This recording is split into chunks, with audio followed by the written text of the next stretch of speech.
Hi, in this video, I'm going to show you how to calculate your purchases budget.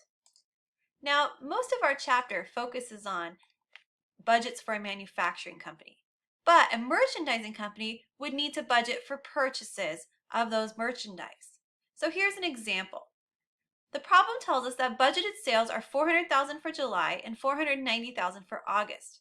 Cost of goods sold is expected to be 63% of sales. Remember, cost of goods sold is the cost of the items that we are going to sell. So in order to figure out our purchases budget, the first thing we need to do is calculate that cost of goods sold. So if we're doing our budget for July, we can take our July sales, multiply them by 63%, and that gives us our budgeted cost of goods sold to go into our schedule.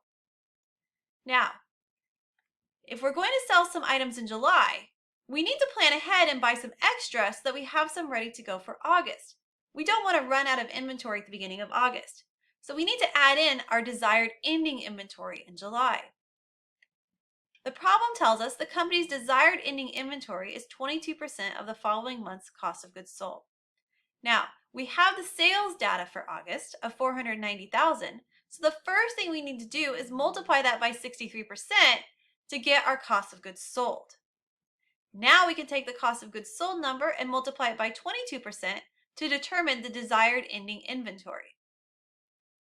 When we add in that desired ending inventory, that tells us the total inventory required during that period. But we need to remember that we are always planning ahead, which means in June, the company planned ahead and bought some of the inventory we were going to need to sell in July. So we need to subtract out our beginning inventory. Even though we don't have June information, we can assume that they always follow the same rule, and therefore in June, they planned ahead to have 22% of our current month's cost of goods sold ready to go for us. So we can take our cost of goods sold and multiply it by 22% to determine what that beginning inventory would be. Now again, we already purchased that beginning inventory, so we don't want to purchase it again, so we subtract it out to arrive at our total required merchandise purchases for July. Okay, I hope this helped you out. Good luck on your problems.